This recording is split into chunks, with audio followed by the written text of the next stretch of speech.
Cyril Ramaphosa ati ubu ndabizi hari abantu bari baraho bategereje bazi ko ngo njye na perezida Paul Kagame niduhura ari imiriro. Bati wapi tumeze neza cyane, banahana ikiganza.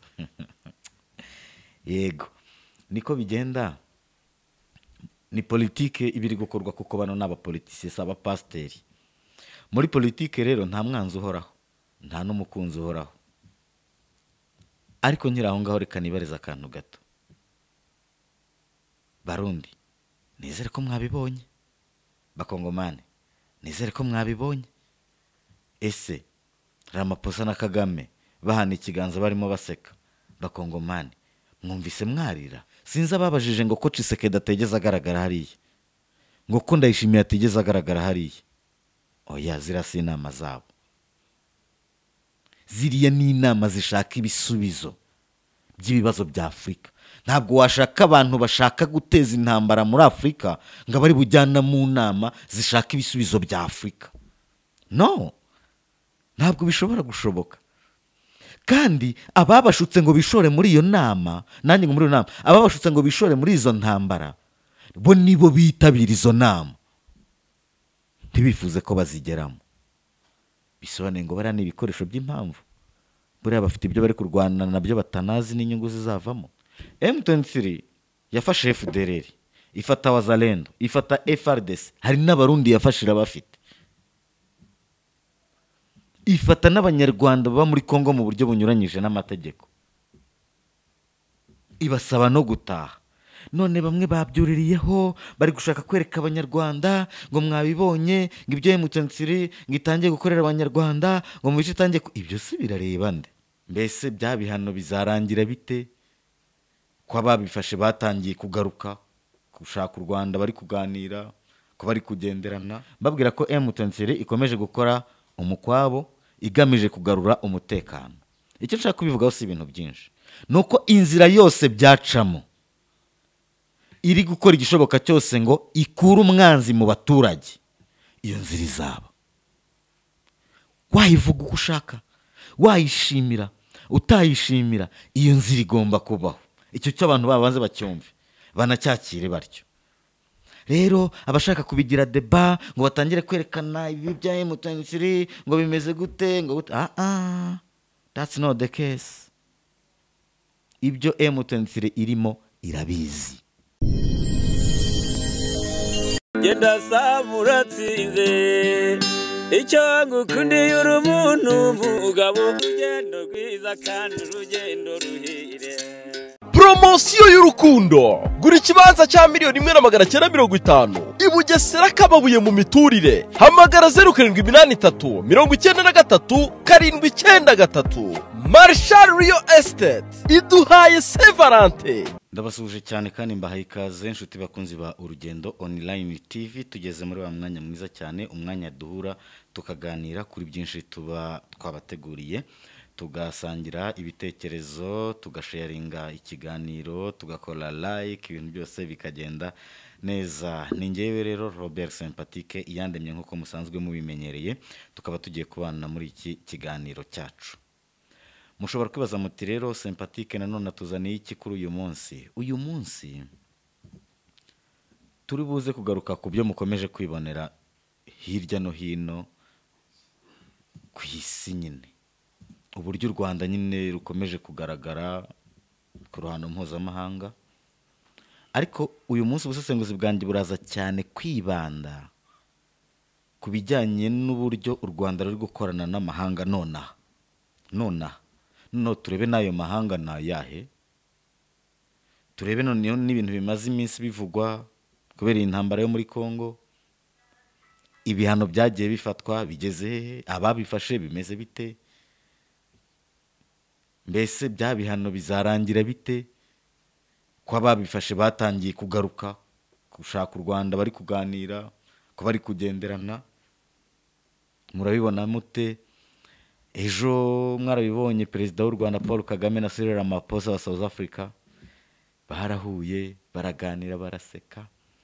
Cyril Ramaphosa ati ubu ndabizi hari abantu bari baraho bategereje bazi ko ngo njye na perezida Paul Kagame niduhura ari imiriro. bati wapi tumeze neza cyane, banahana ikiganza. Yego niko bigenda, ni politike ibiri gukorwa kuko bano n'abapolitisiye si abapasiteri. Muri politike rero nta mwanzi uhoraho, nta n'umukunzi uhoraho. Ariko nkiri aho ngaho reka nibariza akantu gato. Barundi nizere ko mwabibonye, bakongomane nizere ko mwabibonye. Ese Ramaphosa na Kagame bahana ikiganza barimo baseka, bakongomane mwumvise mwarira? Barundi mwumvise habaye iki? Koko Perezida Paul Kagame aganiriye na Ramaphosa, bahuye na Ramaphosa, Sadek imaze gucyura intwaro zose yaratashye, abasirikare nabo bari kugenda bataha bake bake, ndetse bakavuga ko ngo batatsinzwe ahubwo ngo babashije kugarura amahoro. Ibyo ntibindeba, barayagaruye simbizi. Ariko ubundi kugarura amahoro ikintu cya mbere nibyo baranayagaruye koko. Barayagaruye kuko ubundi ikintu cya mbere bagombaga gukora amahoro akagaruka hariya kwari ukuhava, kandi batangiye kuhava. Nibyo rwose batangiye kuhava, nibyo. Ubwo nyine batanze amahoro, niyo mahoro mvuga, batanze amahoro. Nuko bimeze. Ibyo rero tugiye kubirebaho, turebe n'abandi bayobozi b'u Rwanda nabo bari muri Hongiriya, barimo Minisitiri w'Ububanyi n'Amahanga w'u Rwanda Olivier Nduhungirehe, ari kumwe n'abandi ba minisitiri bari muri Hongiriya, aho ni i Burayi. Murumva ko u Rwanda uhereye kuri South Africa, perezida w'u Rwanda yihuriye na Ramaphosa. I Burayi perezida w'u Rwanda amaze icyumweru kimwe avuye i Burayi. Abandi bayobozi b'u Rwanda bari kujya i Burayi, abayobozi mu Burayi bari kuza mu Rwanda, abandi bari kugirana ibiganiro n'ubuyobozi bw'u Rwanda. Nuko bimeze rero. Ibindi byo turi buze kugarukaho ni ibikorwa M23 ikomeje gukora bijyanye n'imikwabo, aho ikomeje kugenzura ireba abakomeje guteza akaduruvayo. Muri make, mu magambo make, ibintu M23 yibereyemo no gukora isuku. Ni bande bari guhungabanya umutekano wo mu bice M23 igenzura? Abo nibo M23 iri gushaka. Ariko haje kuzamo akabazo, cyangwa se mu bikorwa M23 iri gukora, abantu bari gushaka kubyumva mu buryo bwinshi butandukanye. M23 yafashe FDLR, ifata Wazalendo, ifata FARDC, hari n'abarundi yafashira bafite, ifata n'abanyarwanda baba muri Kongo mu buryo bunyuranyije n'amategeko, ibasaba no gutaha. None bamwe babyuririyeho bari gushaka kwereka abanyarwanda ngo mwabibonye, ngo ibyo M23 ngo itangiye gukorera abanyarwanda, ngo mu bice itangiye ibyo si birareba nde? Niba ariko kuki abantu batajya bashaka kumva akamaro k'amategeko? Ntabwo iyo bigeze aho itegeko ryubahirizwa, hari n'abanyambona bajya gusesengura ibintu habayeho gukurikiza amategeko, bakavuga bati no, ngo none se ngo uyu yabanje kugirwa inama ngo bigende bitya, ngo birongera bigaruka gutya ngo bigende bitya. Bo iyo hariho ikintu cyitwa itegeko, bivuze ngo haba hari umurongo ntarengwa. Iyo uwurenze nta kindi gikurikizwa, ni ukwapurika itegeko. Ntabwo ari umwanya wo kwanterpreta itegeko ngo hagakwiye kubanza ibi, hakaza izi treatment, bikagenda gutya. Ibyo nabyo bishobora kubaho mu gihe cya mediation. Ariko ubundi muri rusange, iyo umuntu yakoze ikintu gifite itegeko rigihana, kiba ari icyaha barenze ku itegeko. Niki kiba kigomba gukurikiraho? Gukurikiza itegeko. Nicyo kiba kigomba kubaho. Ariko hari igihe kigera abantu ntibabyumve batyo, bakumva bati oya ngo we, ibyo nabyo simbizi, ariko bibaho. Ariko nuzumva umuntu yapuritse itegeko, please, mbere yo kujya gusesengura ibintu bikurikijwe cyangwa se byakozwe hakurikijwe itegeko, think it twice.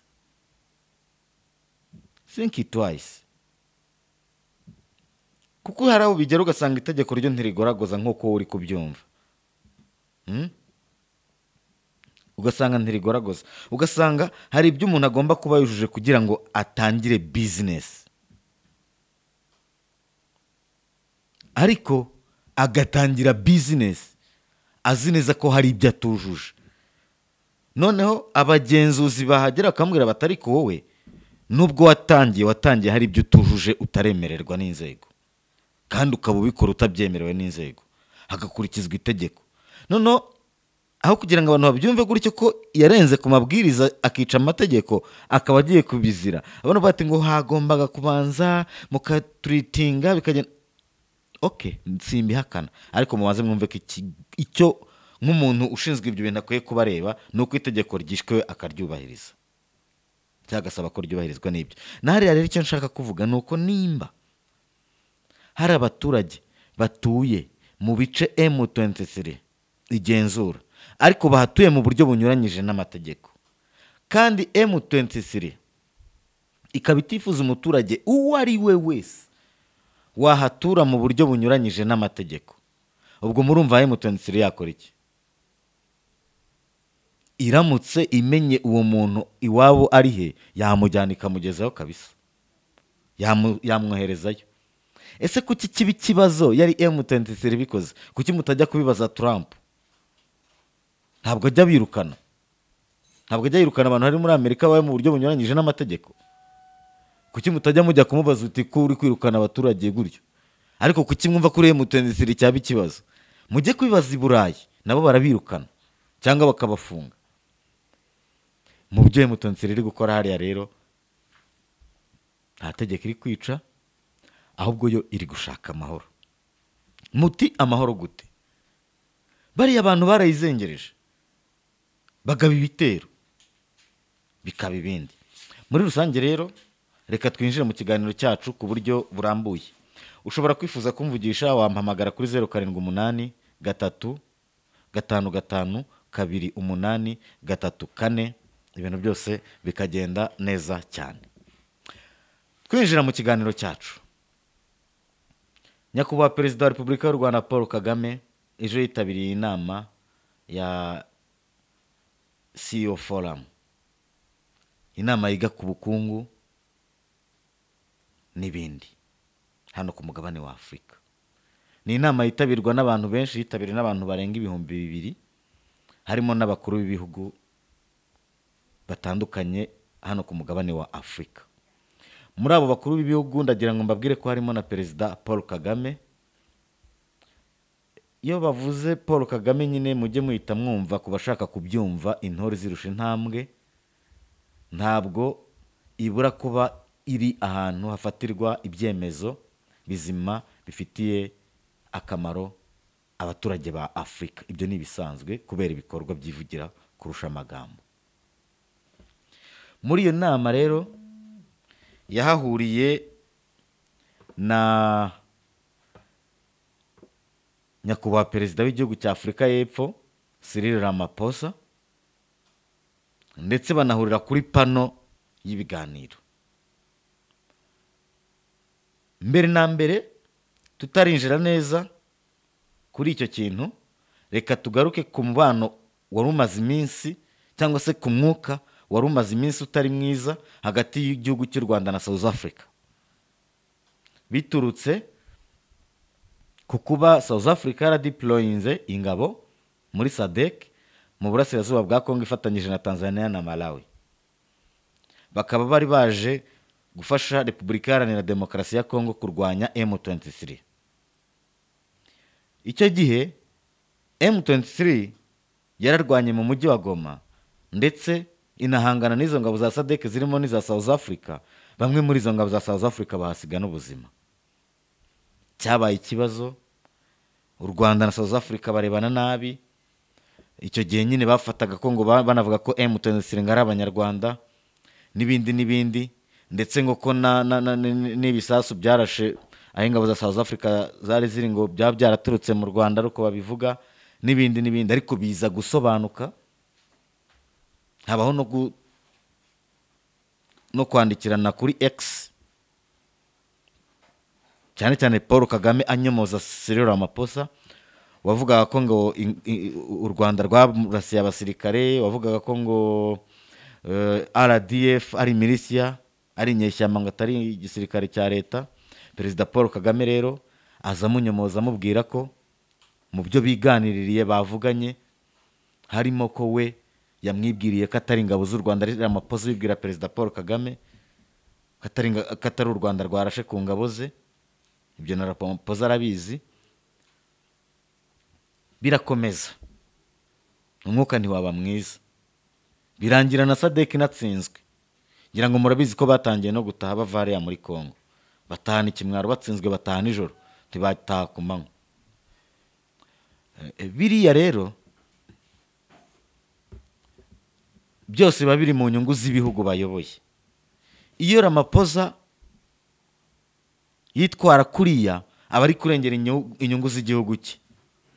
Iyo Perezida Paul Kagame amwereka ukuri naho ahagaze, aba arengera inyungu z'igihugu cye n'abaturage be, u Rwanda n'Abanyarwanda.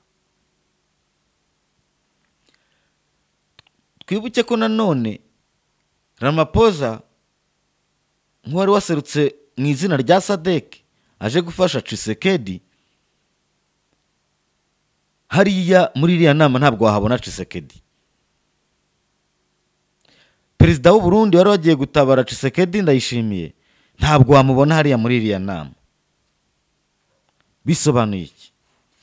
Abo wabona muri iriya nama ni abafite nk'icyo bakora mu nama nka ziriya zikomeye kuri uyu mugabane zishaka ibisubizo. Bivuze ngo u Rwanda ntabwo rwo ruhura na South Africa mu bibazo by'intambara, oya.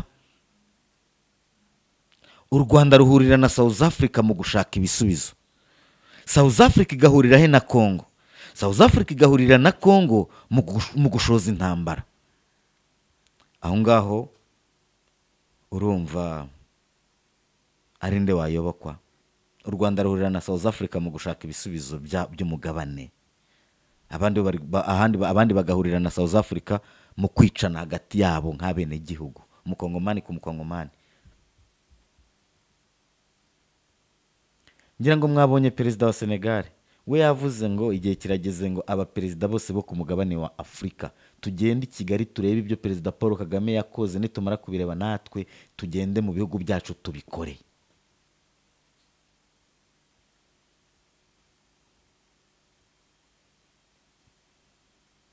Umunyamakuru yabajije Perezida Paul Kagame aramubaza ati mu kwezi kwa kabiri nigeze nkubaza Trump nibwo yarakigera ku butegetsi yahagaritse ibijyanye n'inkunga n'ubufasha n'iki n'iki, na n'ubu niko kibyumva. Perezida Paul Kagame ati nibyo cyane, ibyo Trump yavuze, ibyo yakoze, biriya byose bifite naho bihuriye na gahunda n'intego ngari z'umugabane wa Afurika zirimo kugabanya ibintu by'inkunga.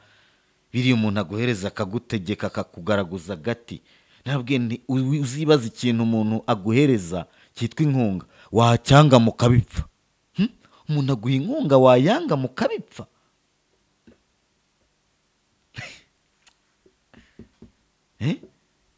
Umuntu aguha inkunga wayanga mukabipfa. Umuntu mupfa ko yaguhaye inkunga ukayanga.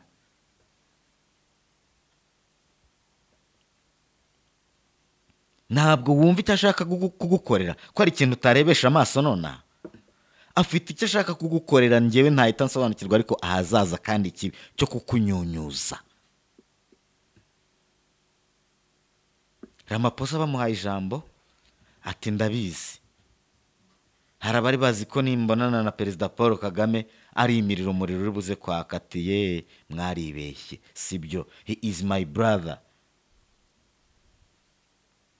Ngo kandi turaganira cyane bihagije, cyane cyane ku murongo wa telefone turaganira cyane bihagije.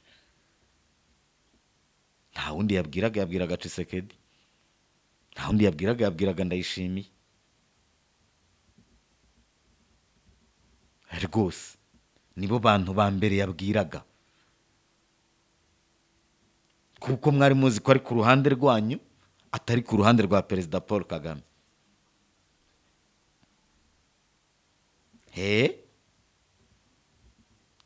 ndabizi karacyari kubarya, ntabwo abantu benshi babyakiriye neza, ariko nta nubwo simpamya simbizi, ariko simpamya ko perezida Paul Kagame abereyeho gushimisha bose.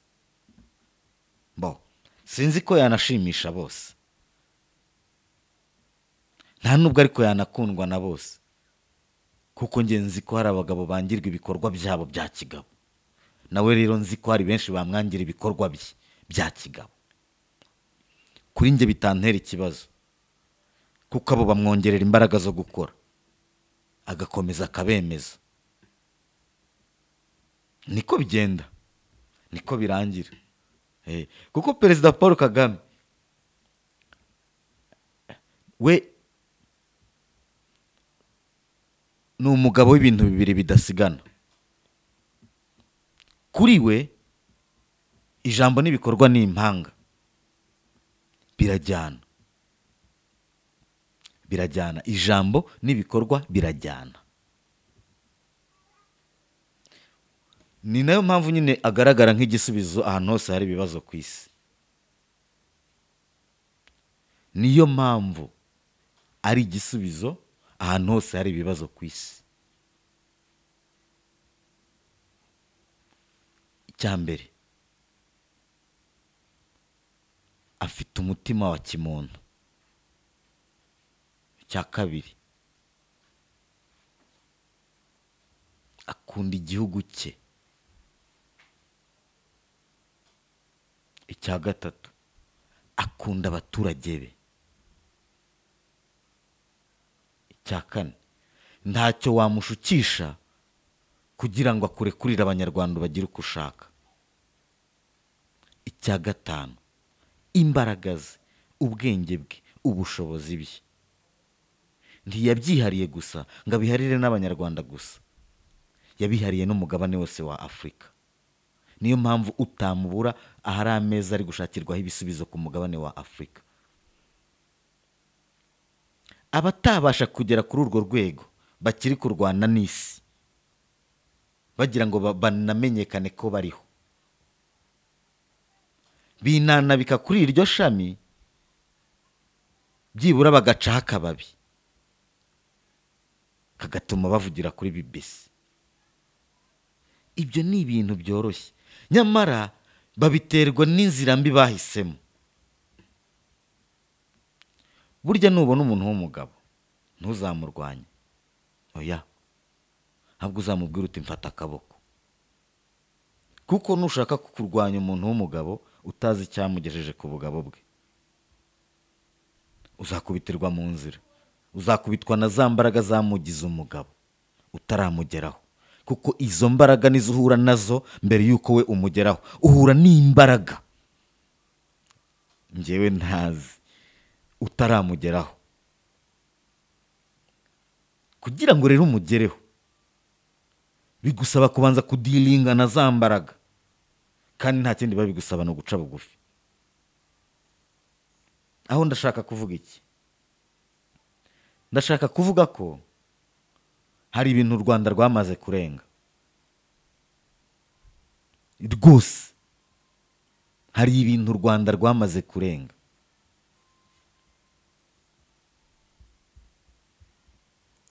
U Rwanda rwamaze kurenga rwa rwego utekereza ngo aho u Rwanda rutari isi yatuza, oya. Aho u Rwanda rutari isi ibibura akantu, ako kantu ni agaki?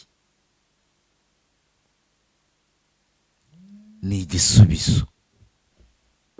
Ako kantu ni igisubizo. Bivuze ngo uko byagenda kose kuri iyi si hari ibisubizo u Rwanda rutanga.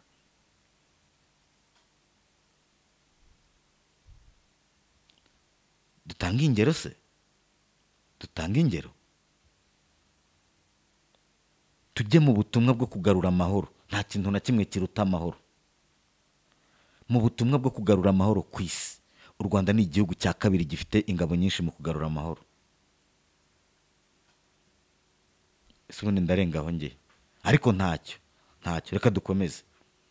Mu bijyanye n'ubukerarugendo no kubungabunga ibidukikije. U Rwanda kuri iyi si ruri imbere cyane. By'umwihariko ntabwo muzi parike y'Ibirunga, muzabyiteho, muzagende murebe mu bintu bijyanye n'isuku n'isukura hejuru cyane. U Rwanda rwamaze kuba igicumbi aho inama zo ku isi zibera. U Rwanda ku bijyanye n'ibikorwa remezo hejuru cyane. Ibyo byose rero ntibyikora. Ku bijyanye n'ubuzima, u Rwanda, abanyarwanda bafite ubwisungane mu kwivuza. Hano mu Rwanda hari n'inganda zikora inkingo. Hano mu Rwanda hari ibitaro bikomeye bivura kanseri muri aka karere ka Afurika y'Iburasirazuba bikomeye. Uru Rwanda nguru mubona ruri imbere cyane mu bijyanye n'uburezi, aho abana b'u Rwanda bigira ubuntu. Ubu bararya no ku ishuri. Rero hari byinshi byakozwe, kandi u Rwanda ntiruragera aho rwifuza, ruracyafite na byinshi byo gukora. Ibi biravuga iki? Ibyo rwakoze byonyine nibyo birwicaza muri ziriya ntebe. Sasa abicaye ku mutogoto w'inkono batekereza ko amagambo gusa ari azabageza kuri table d'honneur. Wapi, forget. Ni ahantu umuntu agezwa n'ibikorwa. Sinzi ababajije ngo ko Tshisekedi ategeze agaragara hariya, ngo ko Ndayishimiye atigeze agaragara hariya. Oya, ziriya si inama zabo. Ziriya ni inama zishaka ibisubizo by'ibibazo bya Afurika.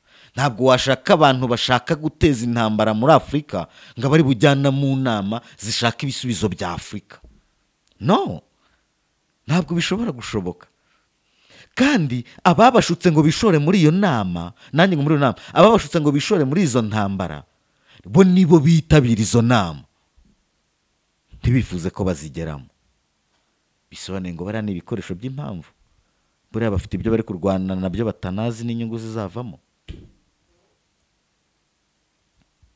Ni icyo kibazo gihari, ni icyo kibazo kiri muri Afurika, kuri bamwe mu bayobozi ba Afurika. Ugera ku buyobozi agahita yumva ko we ngo agiye guhangana, nkaho yagahanganye n'ibiri imbere mu gihugu cye ngo arwane nabyo, ateze abaturage be imbere. Uri igihugu cya nyuma cyangwa se ikibanzirizi cya nyuma, uri igihugu cya gatanu mu bya nyuma mu bukene. Ntabwo uri guhangana n'ibyo bintu ngo urebe ukuntu warwana nabyo. Oya, ntabwo ushaka kubyumva. Ntabwo. Ikiriho ni gahunda ya ndigabo wikomanga. Mu Rwanda hakuzura igikorwa remezo nka Stade Amahoro cy'amamiliyari hafi 200. Isi yose ikaziga ikitwarira iyo foto. Biriya byose ni ibintu bikura igihugu cy'u Rwanda ku rwego rumwe bikakigeza ku rundi rwego.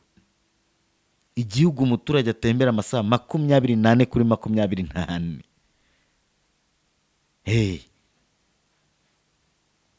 igihugu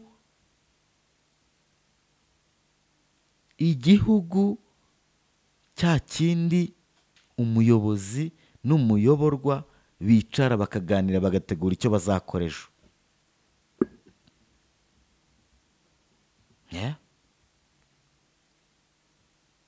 Igihugu gito cyishakamo ibisubizo cyamaze kurenga 50, 60, 70% by'ingengo y'imari iva imbere mu gihugu, mu baturage, mu gihugu bishatsemo ubwo bushobozi.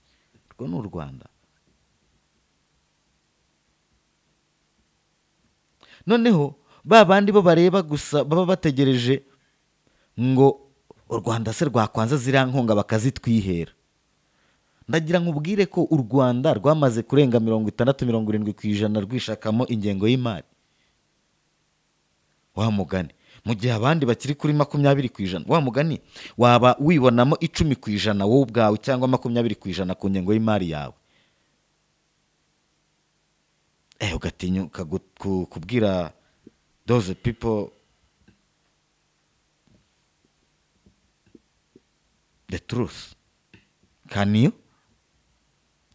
Waba bategerejeho 90% by'ingengo y'imari y'igihugu ukagira icyo bavugaho? Kandi nibo babikora kugira ngo bategereze iyo ingengo y'imari yawe, kugira ngo bategerezeho 90% nibo babikora kuko nibo bagupyinagaza. Nibyo u Rwanda rwanze, nibyo Perezida Paul Kagame yanze, nibyo atumva. Noneho barangiza hari abanyambona bavuga ngo mwe muravuga ngomba kwizirika umukanda.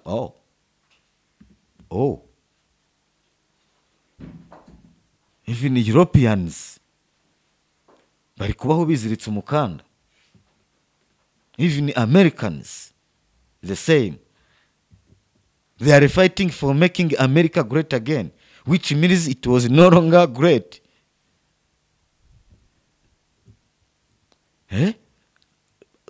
Umuntu abwira ngo we are making America great again. What does it mean?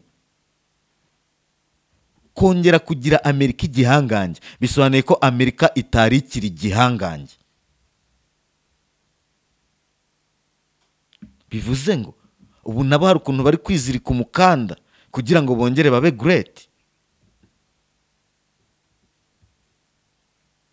Nono tekereza nk'umurundi avuze ngo abanyarwanda ngo perezida wanyu yaravuze ngo mwizirike umukanda, ari umurundi uri kubivuga babimaze mw'imyaka ntazi umubare. Ari umukongomani ubivuga. Noneho hari n'igihe njya kubona nkabona ni n'umuntu noneho wandika ikinyarwanda neza ubivuga. Uwo ni FDLR, uwo ni Interahamwe yakoze amahano mu Rwanda. Wowe noneho nta n'igihugu afite n'impunzi. Ngo perezida yaravuze ngo mwizirike umukanda, ukabivuga uri umunyarwanda kandi wowe uri impunzi warahobagiye. Reka mbabwize ukuri, nta gihe tutawiziritse burya, kwari ukutwibutsa. Nta gihe tutawiziritse, nta n'igihe tutazawizirika, kubera ko kurengwa ku munyarwanda ntimuzigera mubibona. Oya, umunyarwanda warenzwe uzarengwa muzahita mubibona ko yarenzwe, ariko bizakugora kubona umunyarwanda warenzwe. Ibyo byose rero ngahita mbihuza n'iki, nkabihuza n'ibi bintu by'inyibutsa muri commentaire. Bya bihano byagiye bifatirwa u Rwanda byavugaga iki? Banki y'Isi hari gikorera he? Naho muze ko hanyibwirira muri commentaire.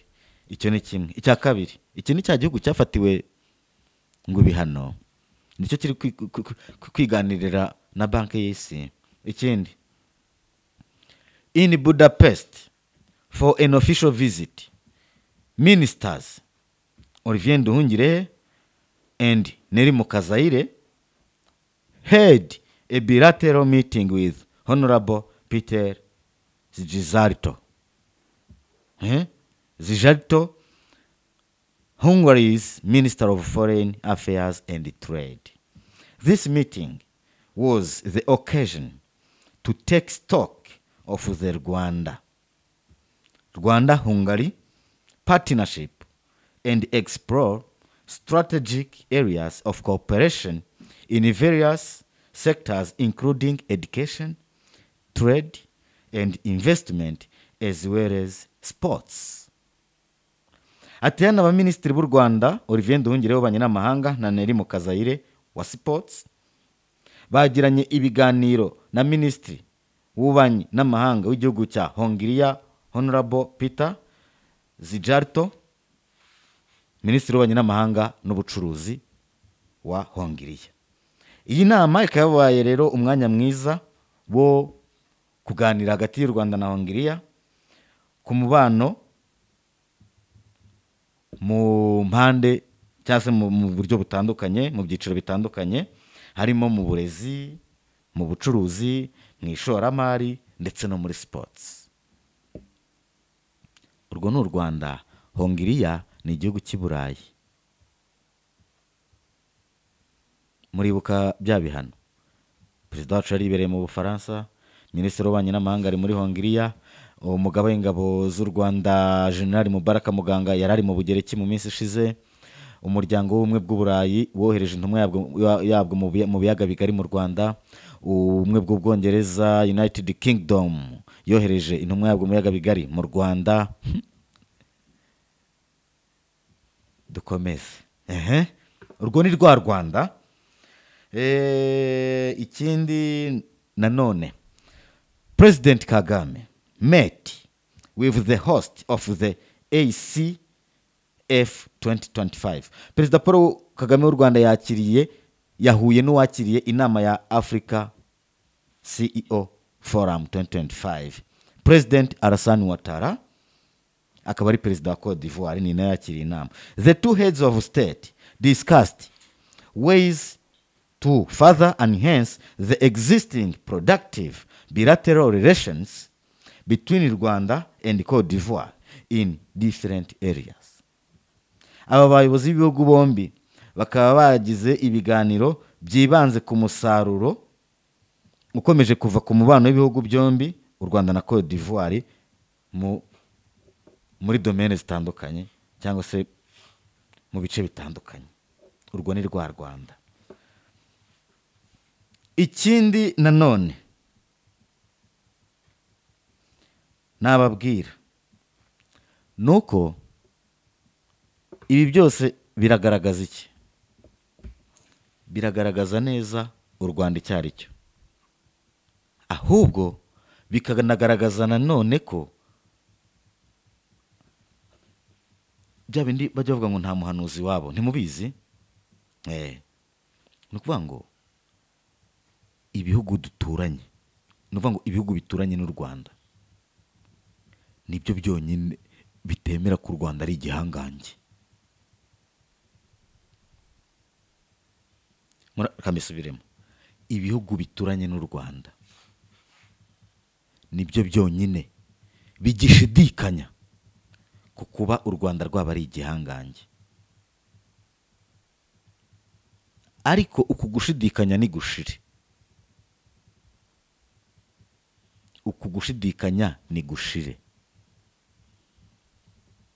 Impamvu uku gushidikanya gukwiye gushira nuko aho u Rwanda rugeze ntiwarusubiza inyuma, ahubwo aho rugeze buri wese nahishimire. Uwo bibabaza, ubabazwa naho u Rwanda rugeze, sha niyihangane ntanariri, kuko sinamubwira ngo niyihanagure amarira ntiyashira, kuko yazahora arira. Icyiza rero, emera kubana nabyo, emera kubana n'u Rwanda ruteye imbere, emera kubana n'u Rwanda rutekanye igihe cyose ugihumeka, nta kundi byagenda. Muve ku bari gushaka kubashuka bababwira ngo tugiye kubicaza kuri stage, ngo u Rwanda turukuye kuri stage twicajeho. Niko Maxime Prevot yabwiye perezida w'u Burundi ngo u Burundi tugiye kubuhereza umwanya w'ijambo, aho u Burundi ari bwo buzaba bufite byinshi buvuga kandi bukagena muri aka karere. Ngo ikindi kandi ageze muri Kongo naho aravuga ngo Kongo ibyakorerwaga mu Rwanda, ngo ubu ngubu n'ijambo u Rwanda rwari rufite ruraryambuwe, ngo bigiye guhabwa Kongo, aba ariyo noneho yicara kuri iyo ntebe. Reka mbabwire, gutyo muba mutekereza nkaho ushobora gufata pante ukayicaza muri iyo ntebe ibintu bigakomeza kugenda neza. No, that's not the case, no. Ntabwo ikibazo ari iriya ntebe, ikibazo ni uwicara muri iriya ntebe. bicaza hariya hicaramwo umuntu wamaze kwidisitenga batazakubeshya. Ntabwo ari intebe ibihugu bisimburanamo, oya oya oya oya oya, si intebe ibihugu bisimburanamo, ni intebe iharanirwa biciye mu bikorwa. Utazibeshya ngo igihe nko kuba baje kukubwira ngo turaguterura nta n'icyo uzi, nta n'icyo ushoboye, nta n'icyo wakoze, ngo we ngo urahicara tu, oya, irasa intebe yo kwicarwamo gusa by'umutako, ni intebe yicaramwe abakoze. Niyo mpamvu mugira abo mubonamo n'abo mutabonamo. Niyo mpamvu hari abo mubona ahantu hari kuganirirwa iby'ubwenge, mukabona naho bari kuganirira ibijyanye n'intambara. Intambara se yakemuye iki? None ukayirwana utanayitsinda unabizi. Ubundi dore ukuri guhari, nuko nta hantu u Rwanda rujya rugenda rugiye kwifotoza, nuko ruba rwarabikoreye. Nta hantu Perezida Paul Kagame azajya kugira ngo bamufotore, nibamara kumufotora atahe, oya, ni ibyo aba yarakoze. Noneho mushingiye ku byo yakoze, buriya iyo murebye ibyo murebesha amaso, muba mutekereza ko umutekano w'u Rwanda uri mu bintu bya kangahe yitaho. Utekereza ko mwawushyira ku mwanya wa kabiri cyangwa wa gatatu, muwukuye ku wa mbere. Ibyo murebesha amaso bijye bibabwira se umutekano wo awitayeho ate cyangwa yawuteguye ate. Uwumva adashaka kubyibuka neza, ashaka kubyirengagiza, azibuke igihe intambara yari ikiri Goma, M23 niri gufata Goma, bagerageje kurasa mu Rwanda. Icyabaye ntabwo nshaka kugisubiramo, abenshi mwarakibonye cyangwa mwaracyumvise cyangwa se mugifite amakuru. Ibyo biroroshye. Ibyo ngibyo rero ntabwo nabyo ari byo nakomeza kugira gusa, ariko nabigaruraga kuri kino kiganiro cyabaye hagati ya Perezida Paul Kagame ndetse na Ramaphosa, ndetse bakaza banashimangira ibijyanye n'inkunga, bagaragaza ko mu by'ukuri kuba Trump yaragabanyije inkunga ntacyo byagakwiye kuba bitwara Afurika, ahubwo byagakwiye gutera Afurika kwishakamo ibisubizo bivuye mu gukora cyane no gukorana, abantu bakaba bagenderana. Hari ibintu rero abanyafurika dukunda kuvuga ngo imipaka, ibyo bintu twita imipaka, reka mbereke ngewe, ni mubikure mu magambo, mureke no kujya mwirirwa mubivuga, kubera yuko ni ibintu biri aho ngaho, ariko n'ubundi uri mu modoka wakomeza ukagenda. Mwebwe nimushyiraho politike yo kugenderana. Mwemwe muvuge muti ariko muzi aba bazungu baza gukoresha abanyafurika bakora ibi bintu, muzi ko bo cyangwa mutekereza ko batazaho Ubufaransa butandukanira n'ibihugu bihana imbibi nabwo? Imbibi barazifite, n'imipaka barayifite. Noneho ibihugu by'i Burayi bigira imbibi, bigira n'imipaka. Twebwe iyo tubivuga nk'abanyafurika, tujye tubivuga bisobanuke neza. Ntabwo kuba bari abantu bo bagenderana kuriya hariho European Union, si uko batagira imbibi n'imipaka, barabifite, ahubwo barenze icyo kintu, bazana ikindi gitekerezo gishya. Imbibi n'imipaka natwe turabifite, ariko icyo si cyo cy'ingenzi. Icy'ingenzi ni gute twashyiraho politics iduha imirongo migari y'uburyo twakorana. Barabishaka, baravuga bati no, Ubufaransa ni igihugu kigenga kiri souverain, n'Ubutaliyani n'Ubwongereza n'iki n'Ubudage n'Ububirigi n'Ubusuwisi na Sweden na Finland na Hongiriya na Georgia, byose bikaba bimeze bityo. Buri kimwe kikaba kizi ko kifitiye igihugu cyacyo n'imipaka yacyo. Ariko iyo bigeze mu kintu cyitwa business, buriya mu bijyanye n'umutekano, buri gihugu gifite ubusugire bwacyo n'abasirikare ku mipaka. Ariko mu bijyanye na business, ni umugabane ufite ubusugire. Ngo ndi kubaha urugero ku Burayi. Ku bijyanye na business bafite ubusugire ku mugabane, ariko ku bijyanye n'imipaka, buri gihugu kizi imipaka yacyo ni Burayi, ariko business nta mupaka. Natwe rero when we say free trade, ntabwo bivuze ngo Kongo ntigira imipaka, ntibivuze ngo u Rwanda ntirugira imipaka, ntibivuze ngo Nigeria ntigira imipaka, ariko muri business nta mupaka. That's the meaning. Muri business nta mupaka. Bivuze ngo ku bijyanye n'umutekano buri gihugu cyamenya umutekano wacyo, mu bijyanye na business bakamenya imikoranire muri business. Igitoki kikava mu Rwanda kikajya i Burundi kikajya muri Kongo kigakomeza kigatembera, ibintu bikagenda neza. Nibyo rero ngana ku musozo, reka ngaruke kuri bya bikorwa bya M23 nababwiraga, mbabwira ko M23 ikomeje gukora umukwabo igamije kugarura umutekano. Icyo nshaka kubivugaho si ibintu byinshi, nuko inzira yose byacamo iri gukora igishoboka cyose ngo ikure umwanzi mu baturage. Iyo nzira izaba, wayivuga uko ushaka, wayishimira utayishimira, iyo nzira igomba kubaho. Icyo cyo abantu babanze bacyumve, banacyakire batyo. Rero abashaka kubigira deba ngo batangire kwerekana ibi bya M23 ngo bimeze gute ngo that's not the case. Ibyo M23 irimo irabizi. Ibyo M23 irimo irabizi. Kuva ibizi rero nihabwa umwanya ibikore. Reka mbashimire cyane rero nshuti bakunzi ba Urugendo Online TV. Turaganire bihagije, twongere tuganirire muri comments muduhereza ibitekerezo. Ndabashimira cyane. Reka mbifurize gukomeza kugira ibihe byiza. Ngewe nari Robert Sympathique Iyandemye, ndabakunda cyane. Reka nshimire cameraman Chobi, mgisha myinshi kuri wowe. Asante sana.